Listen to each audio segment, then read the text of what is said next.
repaso anterior. Yo tenía pensado lo siguiente, lo había comentado ahí en Discord, que era, en primer lugar, hacer algunas aclaraciones o erratas de algunas cosas que habíamos visto en el encuentro anterior, que no sé si siguieron probando algo, probablemente algo haya fallado con lo que veníamos trabajando. Así que, bueno, primero conversar un poquito sobre esos detalles, porque ahí quedó en un estado, digamos, no funcional.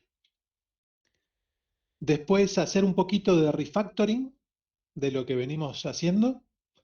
Así venimos trabajando de forma bastante desprolija en un solo archivo, pero bueno, una forma como de mantener todo el lío en el mismo lugar. Vemos un poquito de cómo ordenar eso, llevarlo a uno o dos archivos, digamos, auxiliares para dejar separados algunos concerns, ¿viste? De interfaz gráfica, eh, lógica web 3, componentes. Podemos hacer un poco de eso. No sé si tendríamos que haberlo hecho en primer lugar o... Yo trabajo un poco así en realidad, digamos, como trabajo primero todo el lío en un lugar y después cuando se hace un poco inmanejable, ahí se empieza a separar.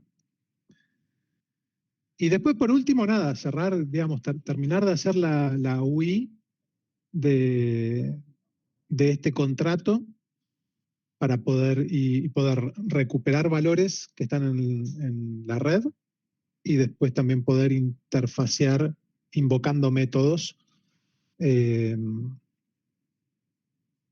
Eso. Por ahí algo que mientras tanto, mientras damos un minuto, por ahí si se durmió alguien, que se puede ir haciendo si no lo han hecho ya, es tener saldo en Rinkeby para poder interfacear con el contrato sin estar gastando Ethereum ahora que va a salir cada pruebita, me va a salir $50 por lo menos. Entonces mejor tener saldo en Rinkeby para hacer esto. No sé si ya lo han hecho. No lo hice yo, no. Bueno, un poco es así la mecánica.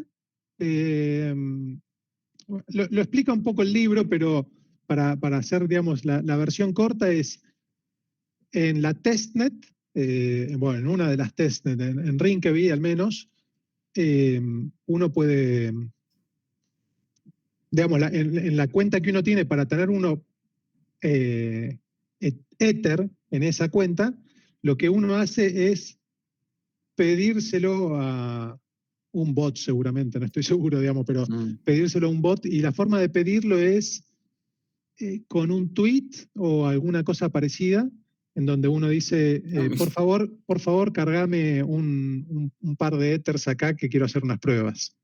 Una cosa así. Está automatizado de esa forma para que nadie vacíe el saldo de estas testnets. Entonces... Igual lo dijiste, ¿es un tweet literal lo que estás diciendo? Sí, un tweet literal. Sí, un tweet con la dirección de tu cuenta, ¿no? Mirá. Yo había probado con Ropsten y era el address, y copiabas el address y lo pegabas y te mandaba Ether. Perfecto. Bueno, miren, a ver, copio acá, lo tomo, digamos, tal cual del libro, ¿sí? En funcionamiento esto. ¿Dónde está el chat de esto? Ponen los botones en distintos lados. Acá. Este es uno de los proveedores, digamos, de Ether para Rinkeby, que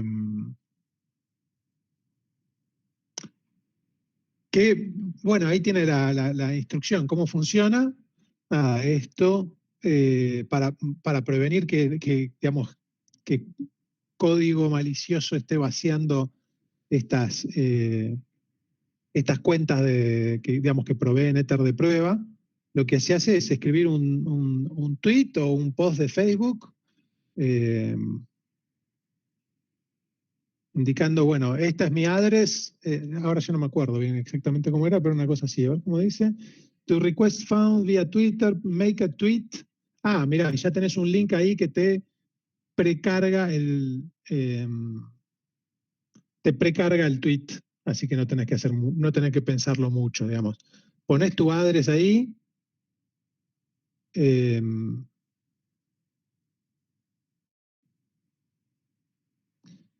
No, haces clic en el tweet directamente. Haces clic en el tweet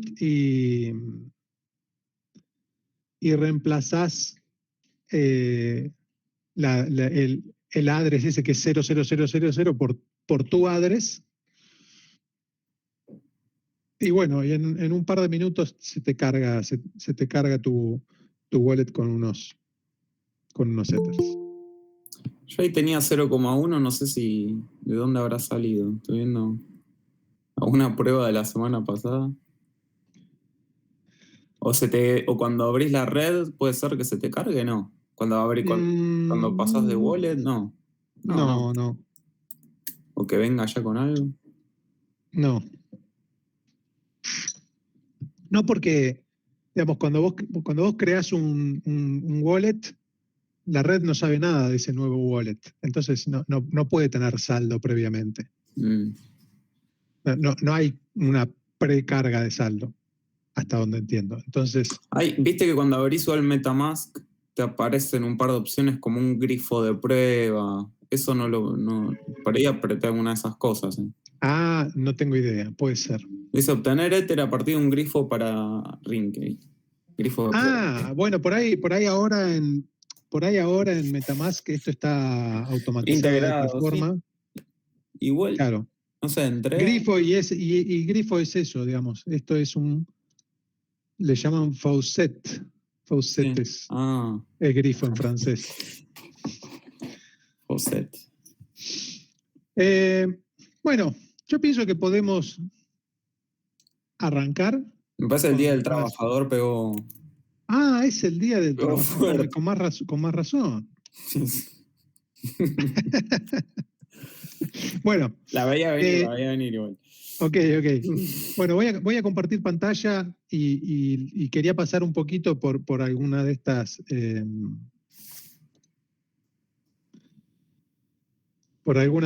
erratas que les comentaba.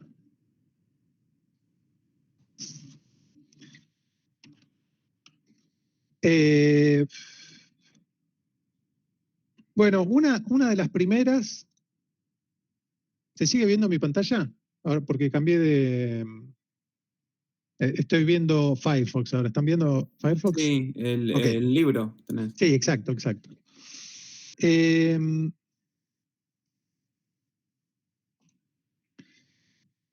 esta parte del libro, donde pide las cuentas, acá lo hace como de dos formas distintas, y esto por ahí yo lo pasé medio a la ligera, por ahí porque no había prestado mucha atención, pero esta forma, ¿se acuerdan que cuando pedimos las cuentas de esta forma, hubo un warning en el browser que decía como que eso está deprecado, que no se pidan las cuentas así, sino que se haga haciendo un post? Que no era tampoco el anterior, me parece. O sea. No. Ok. Voy a copiar esto. Es una tercera forma. Bueno, hay varias formas y ahora va un poco el porqué, que por ahí lo pasé un poco a la ligera. No me formateó nada acá. Bueno, esta era una de las formas.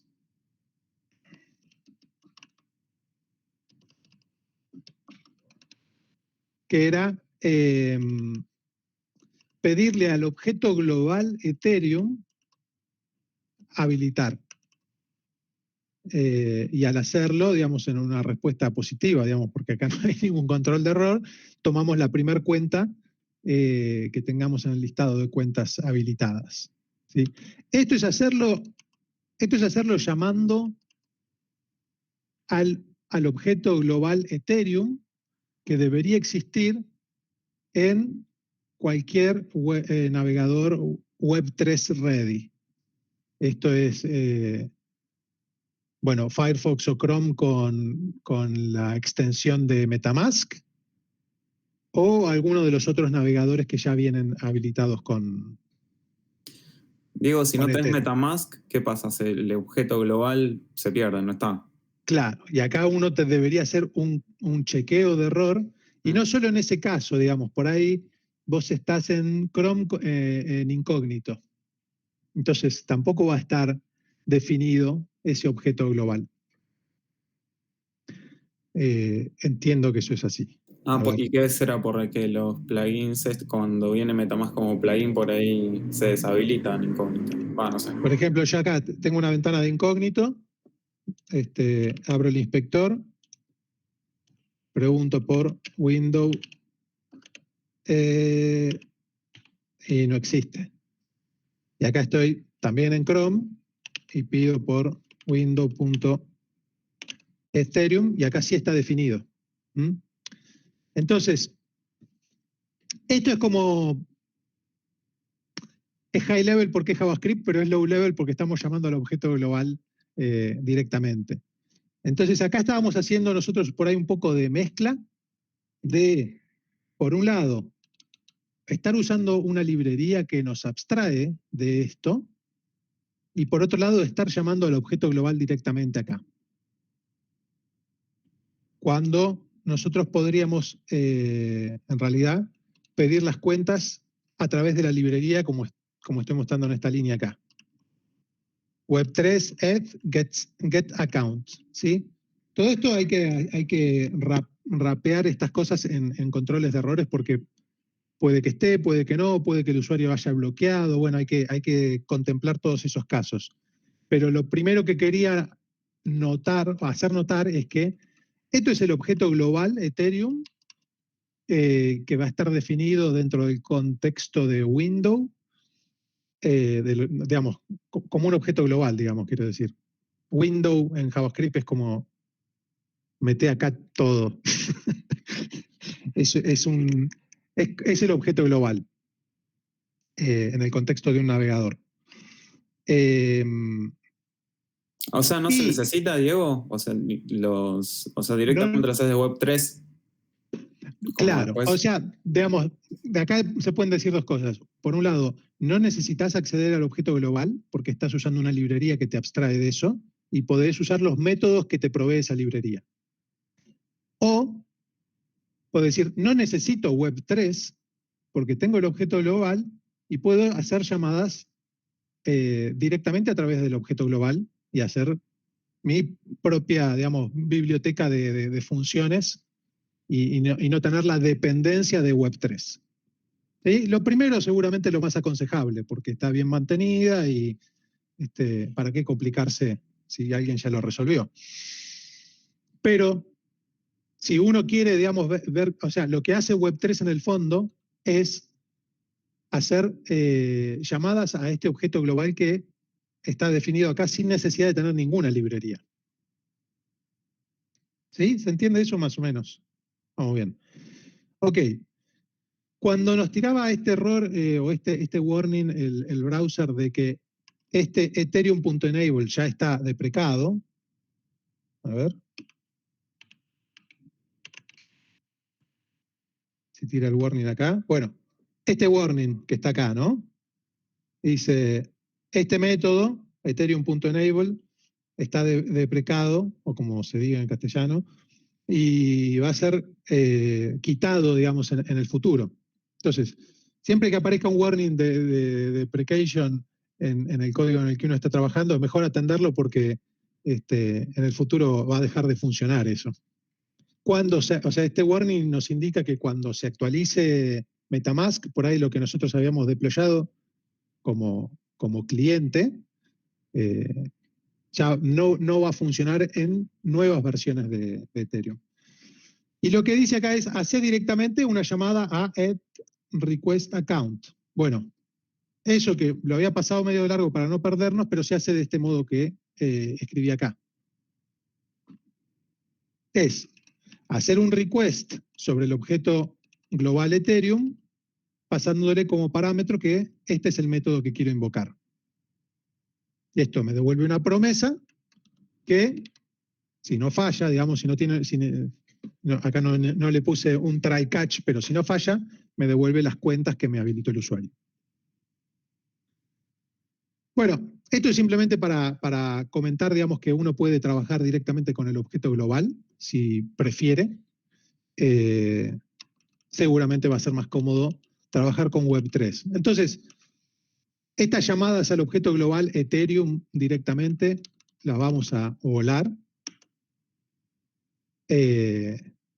porque ya estamos usando Web3 como librería para simplificarnos todo eso. Esa era un poco la rata, en realidad.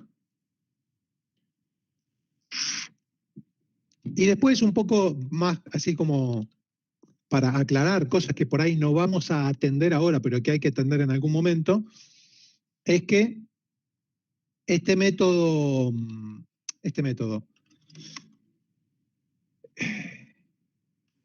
Web3, la librería Web3, nos provee varias funciones para pedir las cuentas del usuario, pero tal vez todavía no nos habilitó, entonces pedir las cuentas no va a devolver nada. Y otro método es requerir al usuario que nos habilite las cuentas a través de request account. Pedirle también al Web3 la default account, directamente, en lugar de pedir del listado de las que nos da, pedir la primera. Hay un método que es el default account. Bueno, que podemos usar estos métodos para pedir los datos Web3 que requerimos del usuario, y que también esto va a requerir algunos controles de errores. Ahí cambiaste un toque el orden de algunas cosas, ¿no? Estoy viendo. Puede ser. Sí. Puede ser porque estaba haciendo algunas pruebas. Estoy tratando de cotejar, a ver qué. Ok, igual ahora vamos a hacer refactoring de esto, así que lo vamos a revisitar. Dale, una. ¿Qué tenemos acá? Bueno. Este también creo que quedó como LED Web. Bueno, esto creo que lo cambiaste al final, la constante get Web 3. Ah, sí, porque estaba jugando con esto Estaba jugando como para mostrar, no sé, en JavaScript cómo hacerlo cómo distinto. Hacer un closure. Claro, un closure. O cómo hacer un singleton. Bueno, es un poco del refactoring que podemos hacer ahora, en realidad. Entonces, yo lo que hice por otro lado fue forkear el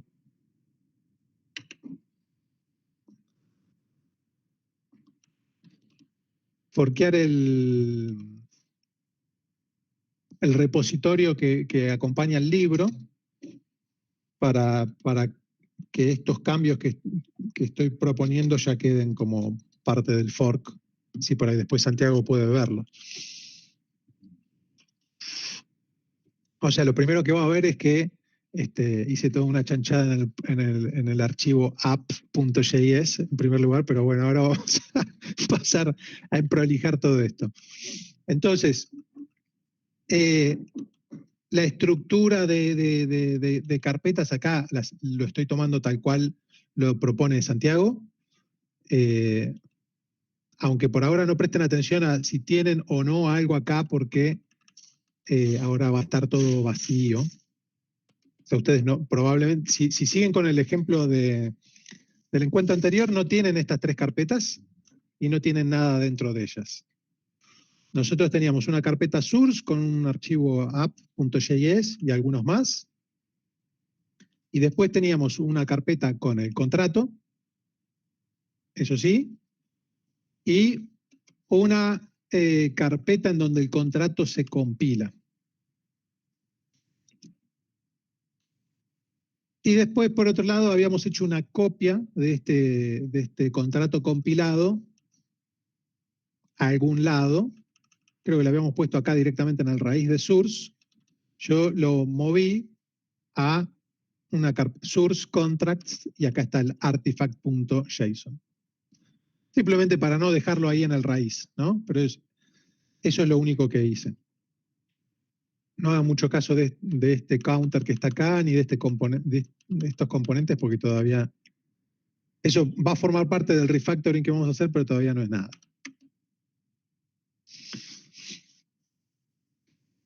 Entonces, bueno, un poco siguiéndolo también a Santiago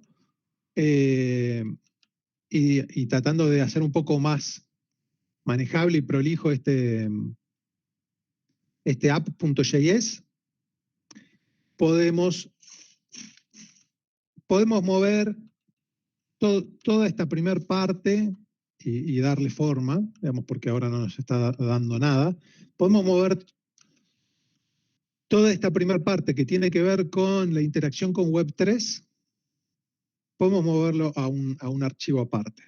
Entonces, yo medio como forqué el proyecto de Santiago y para respetar un poco su estructura, voy a moverlo a esta carpeta F y a un archivo que se llame network.js. ¿Sí? Esto no es muy importante mientras sepan después cómo llamarlo. Y ahora está cargado con esto, pero lo voy a limpiar porque vamos a escribirlo de cero.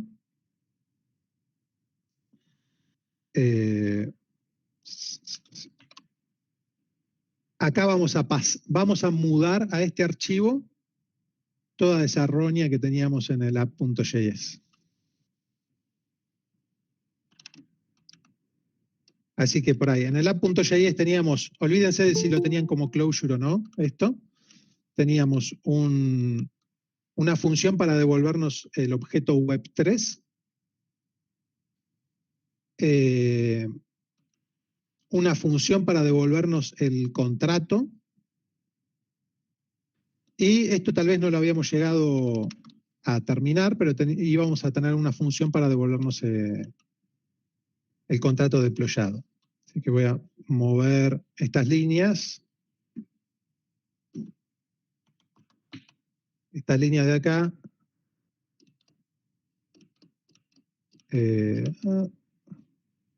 Las voy a mover acá. Me están faltando los imports acá de Web3 y Artifacts. Así que me llevo estos dos imports. Me los llevo acá.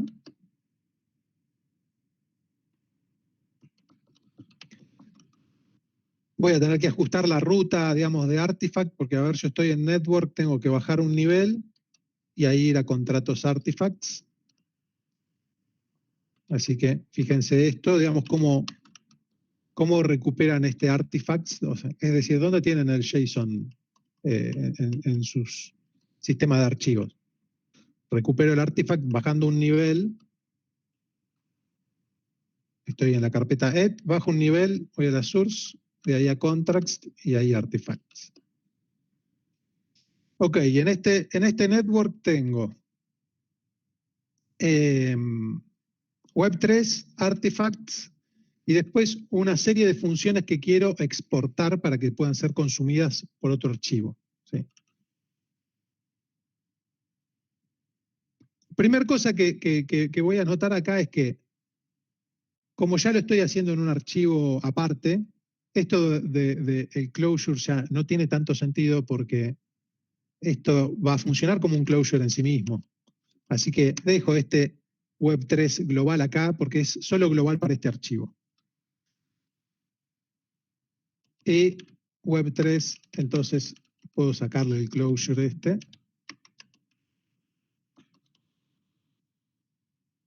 Perdón, Diego, ¿qué hace el LED Web3? Bien. Sí. LED sí. Es... LED es la forma de ES6, o decir de JavaScript más moderno, de declarar variables. Ah, ok. Antes por ahí ustedes conocían esto como var, ¿sí? Var A igual a 9. Esto es una variable en JavaScript previo a la introducción de let y const.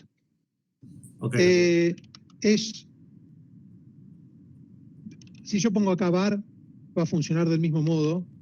Let lo que hace es explicitar que esto es mutable, digamos. Ok, buenísimo, gracias. Y está, digamos, esta otra const, que también, digamos, vino junto con let, cuando uno quiere declarar un inmutable. Algunas cosas aprende JavaScript, digamos, de lo que avanza en el resto de los lenguajes. Así que ahora existe, digamos, esta mutabilidad o inmutabilidad en JavaScript. En realidad no estoy del todo seguro si existe realmente en el runtime o es un chequeo en tiempo de compilación. A ver, si yo pongo un const a igual a 9, perfecto, a vale 9, a igual a 10, no, ahí chequeo en el runtime. O sea, si tenés inmutabilidad en el runtime. Y let, ¿qué hice?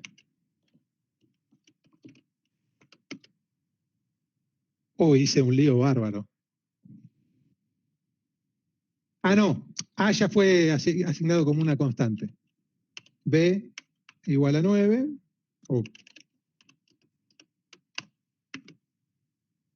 B vale 9 y B es mutable. Esa es la diferencia entre... Lo que yo decía antes, digamos, que es poner un let web 3 en el archivo principal, hace que estés exponiendo ese objeto global y que puedas querer accederlo en algún método de forma directa y tal vez no está definido todavía. Entonces eso rompe un poco con esta forma de singleton que queremos usar. Digamos, si no está definido, crea uno nuevo y devolvelo, y si no, devolvelo directamente. Entonces, en este archivo acá estamos definiendo getWeb3 y un par de cosas más que ahora vamos a ver. Lo que falta, y que acá el linter está advirtiendo, es que getWeb3, muy bien, está acá definido, pero no está siendo usado para nada. Entonces, parte un poco de esta limpieza es exportar ahora esta función getWeb3.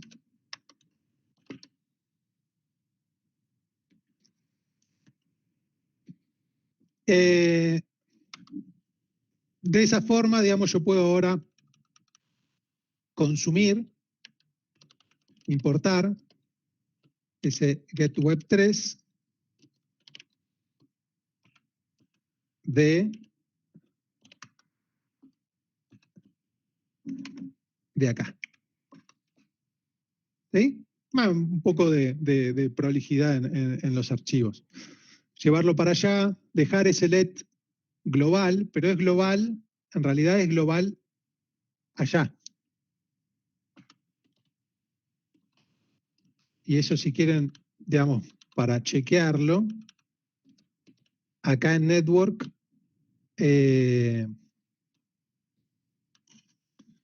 pongamos que tenemos otro let acá, no sé, let A igual a 9, ¿no? Si yo hago acá un console log de A en eth.js y el valor de A,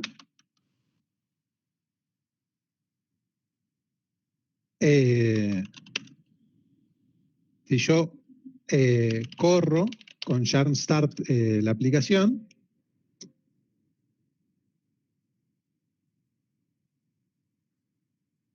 acá me parece que me olvidé de guardar algo porque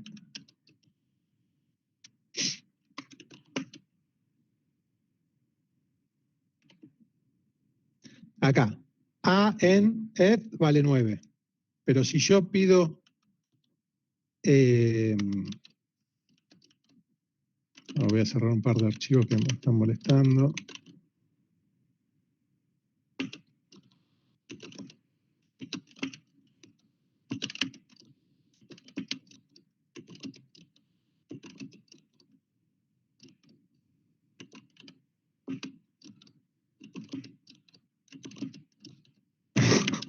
Tenía varias cosas abiertas.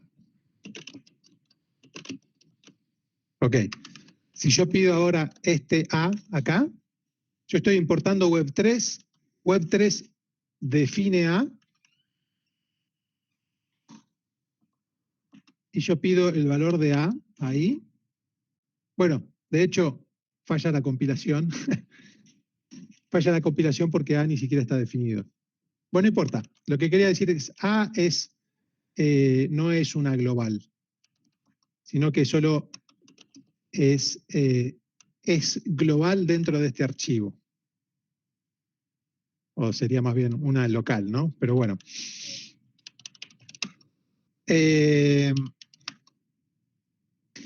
Bueno, entonces, Web3 es el objeto que vamos a requerir, digamos, para poder interfacear con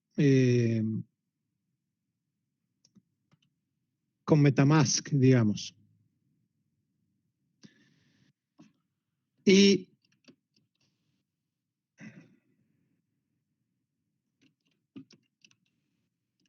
nosotros acá en nuestra web, digamos, donde está girando acá este átomo de React, vamos a querer poder pedirle al usuario, por ejemplo, que nos permita saber cuál es su cuenta.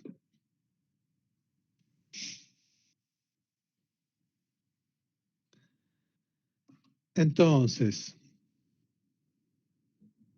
a ver, podemos empezar, por ejemplo, limpiando toda esta basura. ¿Sí? Y este es el fragmento de HTML que vamos a escupir. ¿Esto les resulta confuso? ¿Ya están acostumbrados a ver HTML dentro del JavaScript? ¿Es una novedad más o menos? Estuve viéndolo un poquito en React esta semana, pero es raro. De hecho, no entiendo. Algún error tuve acá, que hay algo que no cerré, me parece. A ver. Tenemos el mismo código y es como que como si tuviese algo que todavía está abierto. Bueno, para hacer un poco la historia corta de React, acá lo que está sucediendo es que, si bien yo estoy escribiendo un archivo que se llama app.js, lo que estoy escribiendo no es exactamente JavaScript, sino que es JSX. Es un lenguaje que tiene que ser preprocesado antes de que un browser pueda interpretarlo. Esto no lo lee un browser directamente, sino que esto se preprocesa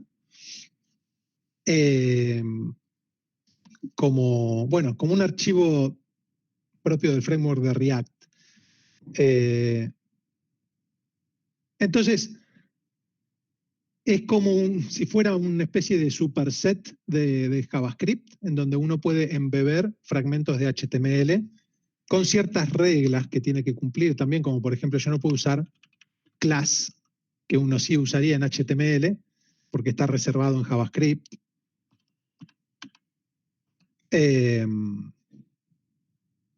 Y bueno, y acá en realidad no estamos viendo qué es lo que pasa realmente en el index, que el index lo que hace es importar ese app que yo estoy exportando en el archivo app.js y lo está renderizando con esta librería que es React DOM. Si está tomando de nuestro archivo index.html, está tomando este div, este root que está acá, y dentro de ese root está embebiendo toda nuestra aplicación React. Entonces, sí, hay un poco de magia, digamos, que estamos pasando por alto. En realidad hay un index HTML que se está renderizando en la página, y hay un index.js que está insertando esa app de React dentro del div que tiene ID root. Ello un poco para quitarle la magia de lo que está sucediendo, digamos, ahí. App.js se está preprocesando con un preprocesador que transforma estos HTMLs embebidos en funciones de JavaScript que los renderizan. ¿Se entiende? O sea, este div class name no sé qué se transforma en una función de JavaScript que renderiza ese objeto. Y bueno, hay un par de cosas más que hace React, que en realidad es React el que se encarga de saber cuándo tiene que re-renderizar un componente.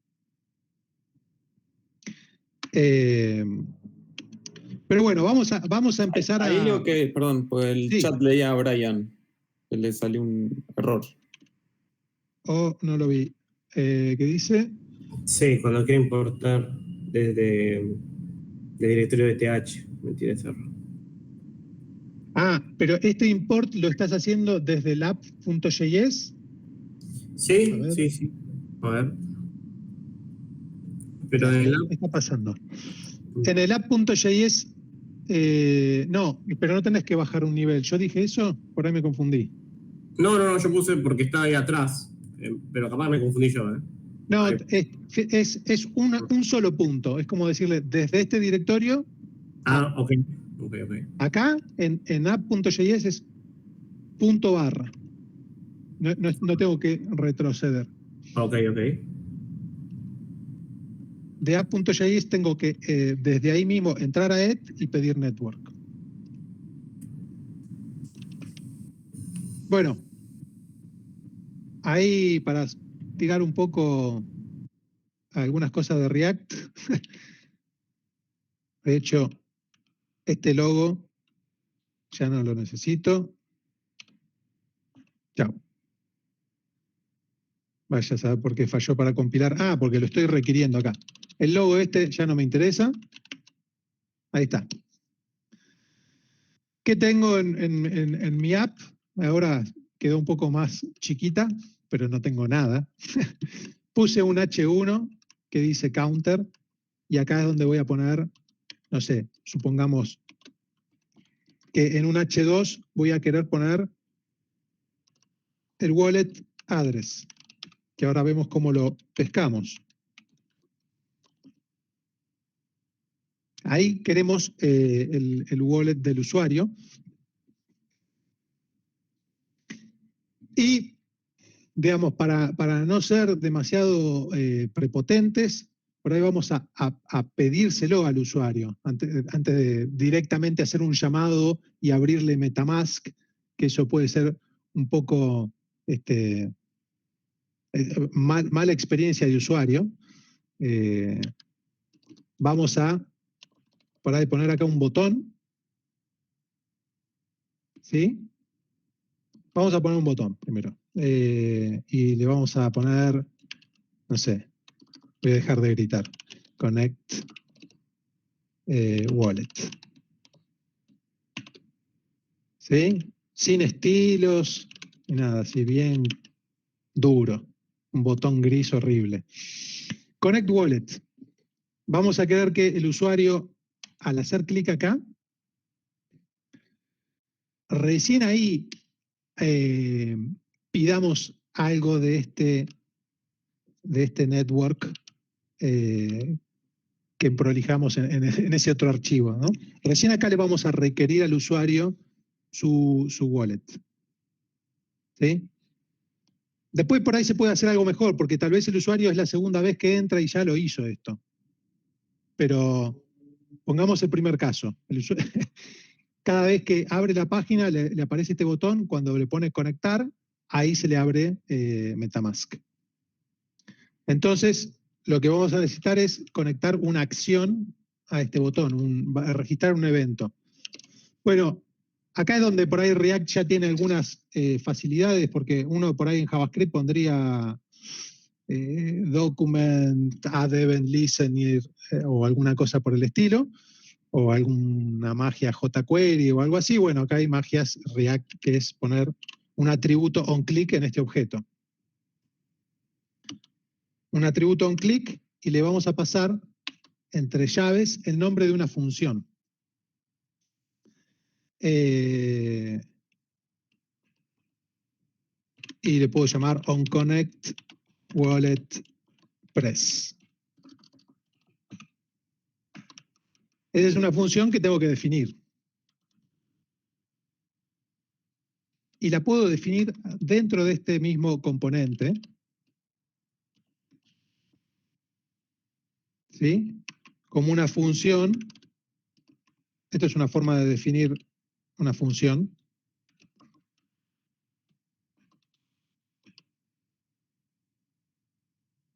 ¿Sí? ¿Le suena esto o confunde? Pueden hacerlo así o pueden escribir function connect tal cosa.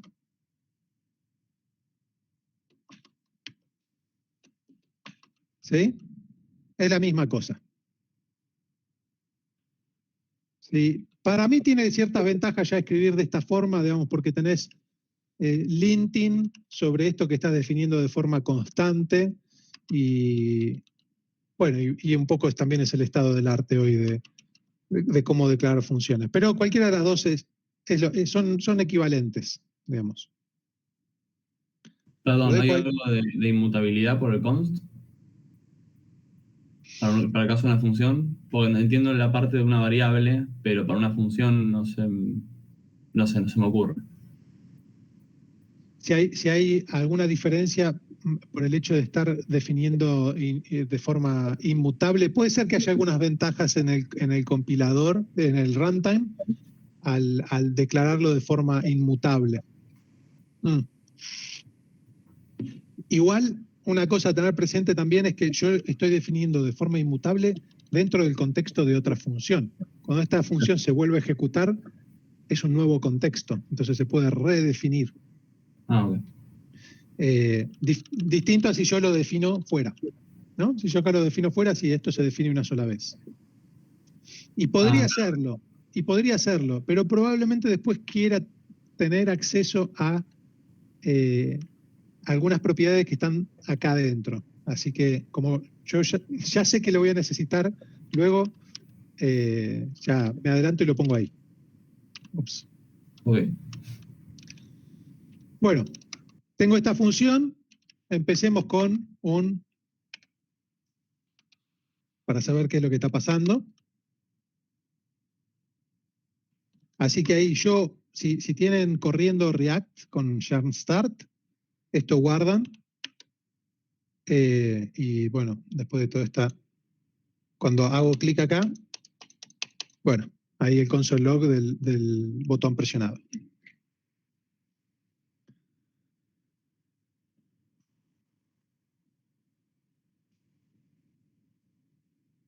Y si vamos bien ahí,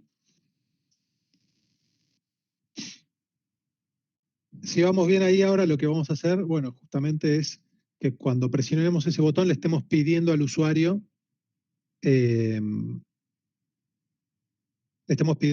su cuenta, ¿no? La cuenta del usuario para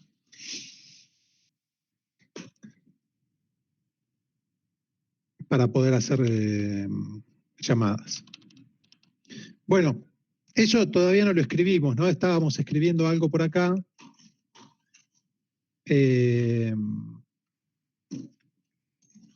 Podemos escribir la función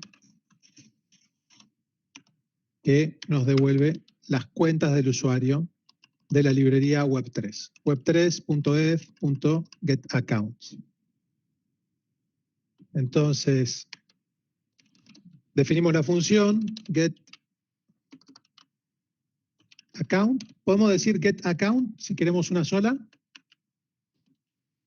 Y es una función que nos va a devolver esto. Y es una función asincrónica. Y web3 acá bueno, acá hay un temita, digamos. Esto me está permitiendo hacerlo porque Web3 está definido acá, arriba. No me está haciendo, digamos, ninguna queja de que yo esté pidiendo acceso a Web3 acá, pero en realidad yo voy a querer accederlo a través de GetWeb, porque todavía Web3 no existe.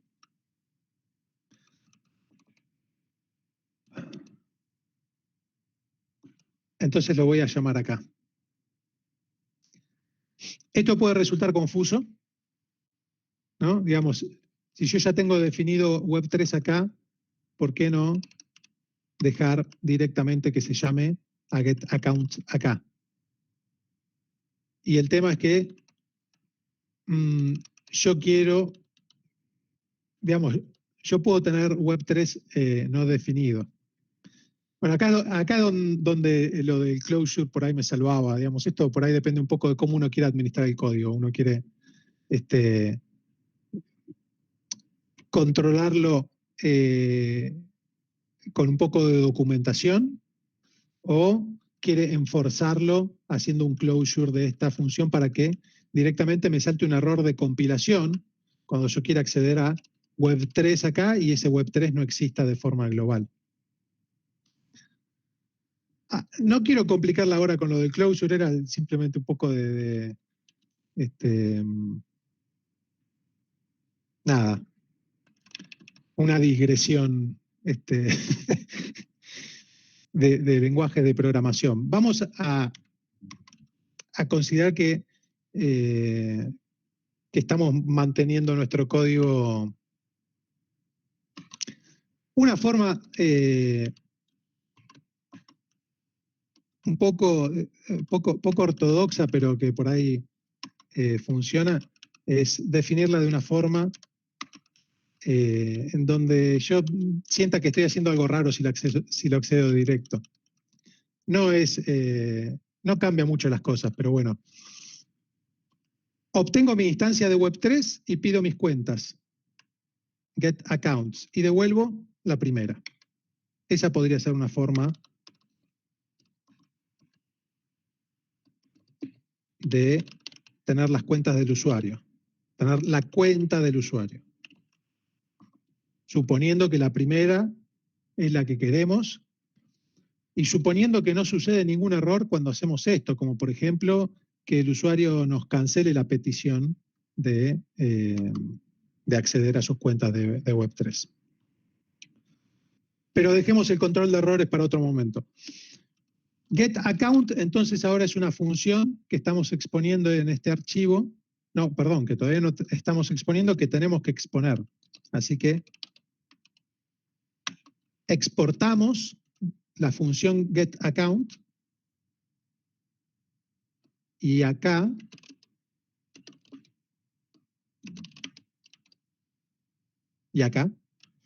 la importamos. GetAccount. Entonces, onConnect Wallet Press, acá la deberíamos pedir. Vamos a pedir account es igual a getAccount. ¿Sí? Con un detalle que hay que tener en cuenta acá, es que getAccount es asincrónica. Entonces, getAccount va a devolver una promesa. Si hago esta llamada así, account no se va a cargar con la cuenta del usuario, sino con la promesa de devolverme la cuenta del usuario. Entonces, no va a funcionar del modo que yo espero si lo hago así. Esto para que funcione yo tengo que ponerle un await acá. Y para que await funcione, esta función tiene que ser asincrónica. Y acá podemos devolver el account del usuario en un mensaje en la pantalla. ¿Y qué pasó acá? GetAccount no fue exportada. ¿No fue exportada o no guardé el archivo? Una de dos. No había guardado el archivo. Bueno, tengo Get Account. Cuando yo haga clic en Connect Wallet ahora, me debería promptear MetaMask. Bueno, y como yo evidentemente ya lo había hecho antes y ya tenía los permisos, ya me devolvió el resultado acá. Cuando lo hagan ustedes, tal vez les va a aparecer el pop-up de MetaMask pidiéndole permiso para conectar su wallet, ¿sí? Y en este caso no es necesario que lo hagan en la red de test porque solo estamos pidiendo una cuenta, pero todavía no estamos haciendo ninguna operación.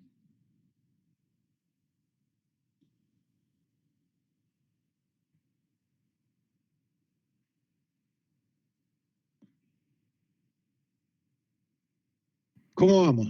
Me salta un error ahora. Lo muestro a ver. Sí, sí, sí. A ver si podemos hacer así. Me sale un error de compilación. Me dice que getWeb is not defined. No undef. Ahí te lo copio para que... Podría entre tanto código y ir copiando alguna boludez. A ver si se puede. No, te va a tener que compartir. ¿Puedo...? Sí, sí, sí, dale. ¿Tengo que dejar de compartir yo? Probablemente, ¿no? No sé. No, me parece que no. A ver. Ah, sí, te relevo un toque. Dale. Así que es así. React App. Ahí está. Ahí se ve. Sí. No, pero te tendré que mostrar el código en realidad. Sí, mostrame el código. Pero mira. O sea, carga. Después se va por ahí. Sí. A ver, ya te... Puede ser que hayas escrito mal el nombre de la función. O sea, fíjate si... Ahí te muestro, a ver. GetWeb3 o GetWeb es una función que creas vos y que exportás vos y que importás vos. En alguno de esos lugares probablemente hay un typo. Sí. No me deja compartirte Sublime. No sé qué onda.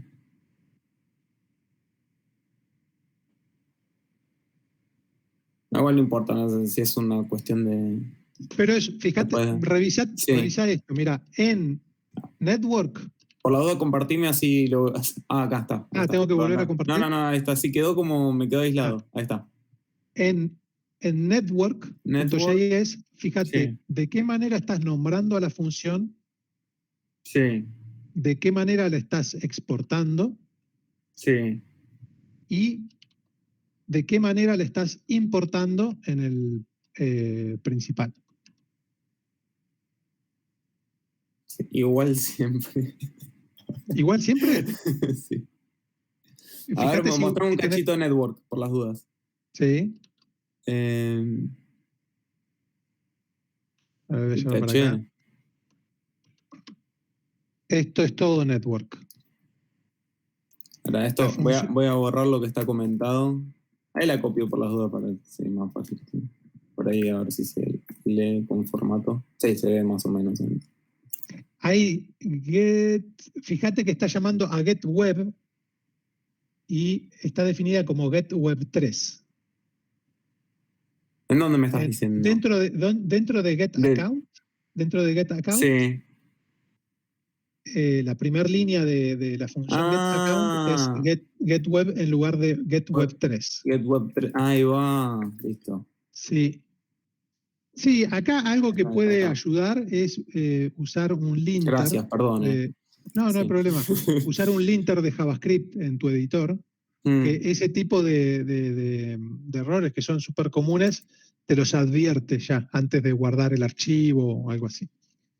¿Ves? Por ejemplo, yo acá... Con Visual Studio Code me lo hace. No sé por qué lo arranqué esto en Sublime, viste que... Sublime debería hacerlo también, por ahí hay que instalar alguna extensión. Tengo que instalar un plugin o algo así. Fíjate que acá me está advirtiendo ese lint, me dice Artifact está definido pero nunca lo usaste, digamos. Es como... Hay algo que no está del todo bien acá. Bueno, entonces, GetAccount me devuelve de forma sincrónica la cuenta del usuario y si hay un error, explota todo, digamos, porque no estamos haciendo ningún control. Ahora, la onda sería, digamos, mostrarlo en la UI, mostrar en la UI la cuenta.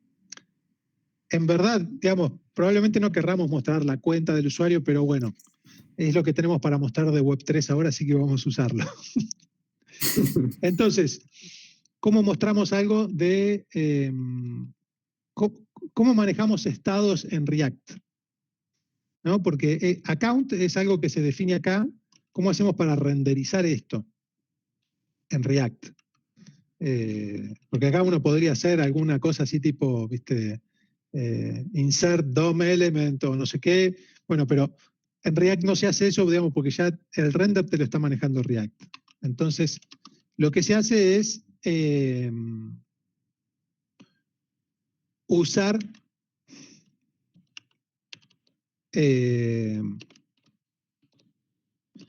un estado llamando a esta función useState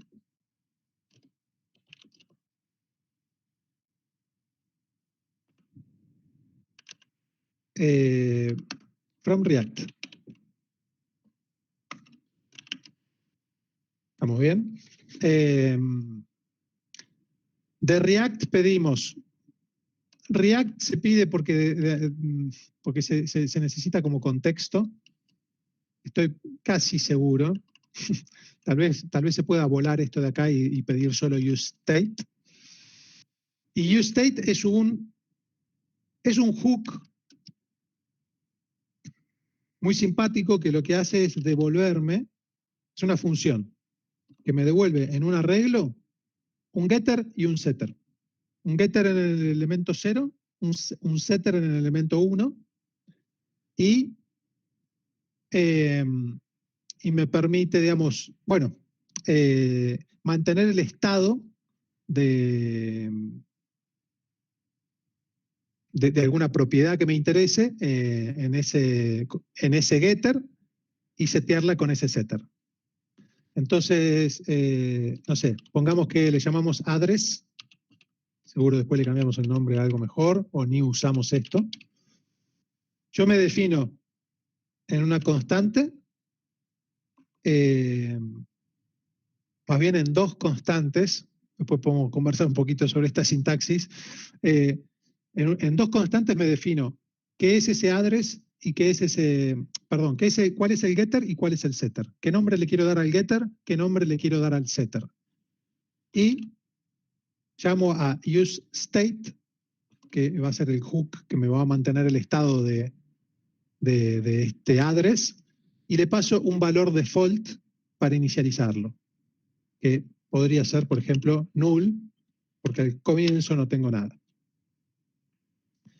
Y hecho eso, yo podría acá, el wallet address, no sé, 2 puntos, y acá abro y cierro llaves para insertar JavaScript dentro de este HTML y le meto el valor que tenga address. ¿Sí? Hasta ahí, ¿qué va a ser? Nada, 2 puntos, null. Que por comodidad, digamos, ya no es imprimible null.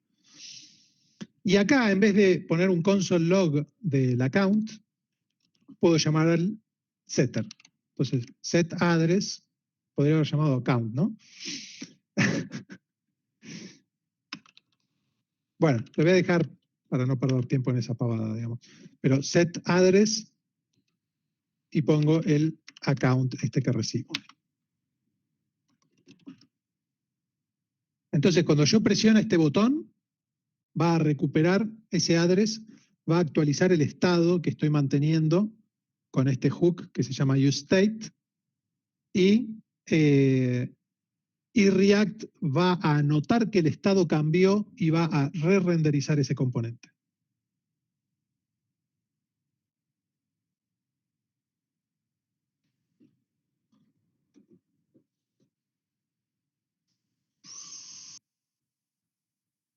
Y todo eso, ya tenemos el address y ya es la una. Durísimo. Muy bueno, Diego. Tremendo. Un montón de cosas. Bueno, esto, digamos, para desentrañar rarezas del lenguaje, esto que está puesto acá como este const dentro de unas corchetes, ¿se le llaman a esto? Sí, dentro de unos corchetes, se llama, en general en los lenguajes, se llama destructuring assignment o una historia así. Esto es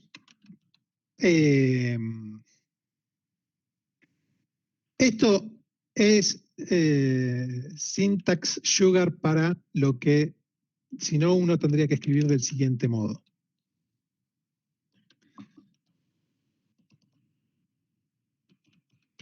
Yo tengo lo que me devuelve useState es un getter y un setter. En un array, es un array esto.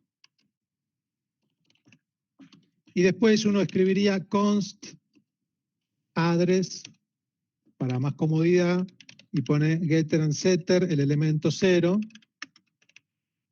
y const set address es del getter y setter el elemento 1. ¿Sí? Eso es lo que hace la línea de arriba. A esto se le llama en general destructuring assignment.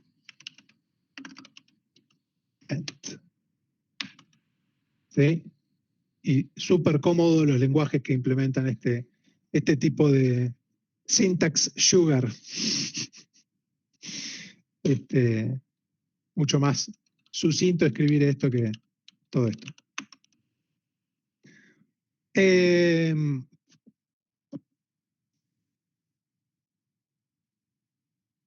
Bueno, y así haríamos para mantener el estado de nuestra aplicación. No sé cómo viene, si ya queremos ir a almorzar o queremos meter una perla más acá. Estamos bien. ¿Estamos bien y la seguimos el próximo? Sí, me parece que sí, porque Okay. así aprovechamos que esto queda grabado aparte, así que se puede... Ah, perfecto, perfecto. Creo que bueno, quedaría acá entonces, porque en realidad acá no llegamos a interfacear con el contrato. Solo tenemos del usuario, tenemos un request a conectar su wallet y tenemos el address del usuario. Quedaría después pedir el contrato del usuario, que sería tal vez, digamos, exportando acá una nueva función que sea getCounterContract, algo así, o separando en más archivos, bueno, según cuánto nos querramos meter con esa cuestión.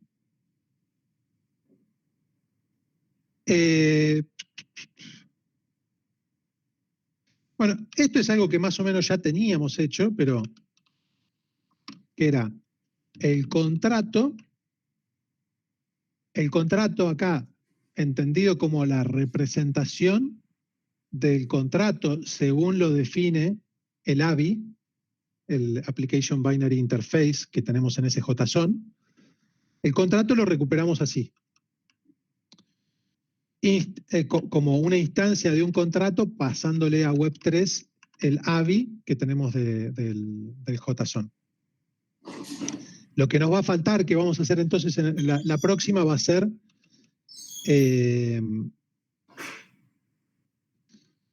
tomar el contrato, pero el que está deployado en la red. Y pasando también cuál es el address, para que cuando a esa representación de contrato que tenemos localmente, definida por ese JSON, para cuando a esa representación nosotros le pidamos el value, sepa a dónde ir a buscarlo, a Rinkevi o donde sea, y cuando llamemos a métodos, sepa cómo hacer esas llamadas a métodos. Perfecto. Piola. Bueno. Avanzamos de a poco, pero vamos avanzando. Sí, no, sí, también Bien. la semana hay que ir revisando cosas porque... Yo lo que voy a hacer ahora, por ahí, ahora que forqué el proyecto y hice esto, aunque ahora esté en un estado medio desprolijo, lo voy a publicar. Voy a dejar esto comentado porque todavía no hicimos nada con esto. Porque a veces hay alguna llave que me comí por pensar que era Hasta otra ahora cosa, hicimos, ¿viste? claro, hasta ahora hicimos Muy solo esto. Voy a dejar comentado lo del artifact porque no lo estamos usando. Hasta ahora tenemos nada. Este network.js que nos abstrae un poco de la chanchada que teníamos acá, arriba, y acá vamos a manejar simplemente UI, en principio, digamos. Entonces cuando tengamos que hacer una llamada a Web3, lo vamos a hacer a través de alguna función que exporte a aquel otro archivo, o aquellos otros archivos si hacemos más de uno. En principio creo que con uno podemos ir avanzando y después vemos si necesitamos más. Sí, para este es sencillo, al menos. No es un gran contrato para hacer muchas cosas. Sí, yo creo que en este ejemplo en particular lo vamos a poder manejar perfectamente con un archivo que nos abstraiga de la interacción con Web3, que podría ser ese network que está ahí, y un archivo de UI que es toda la app.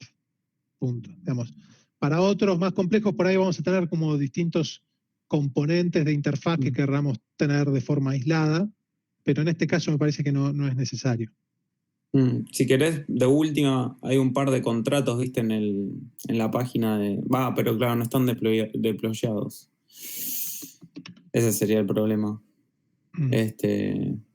O por ahí hay algún otro más que está deployado también en Rinkevi como para ir probando, interfacear algo que sea no tan boludo. Igual a mí me parece un buen caso de Hello World, digamos, este contrato. No, sí. Un contador, digamos, un estado que va sumando. Sí. Porque después después vamos a ver la parte de pushear un contrato que haga alguna otra cosa. E incluso a mí me interesa por ahí después la parte de correr Ganache, que no provee nada de eso. Nada, para hacer pruebas más rápidas y menos riesgosas, digamos. Aunque trabajemos en la testnet, seguro que con Ganache podés trabajar más rápido y bueno, nada, con menos lío. Bueno, cortamos acá entonces. Nos vemos el próximo sábado. Dale, buenísimo. Bueno, miles de gracias, Diego. Bueno. Gracias. Chao, hasta luego. Buen fin de... Igualmente.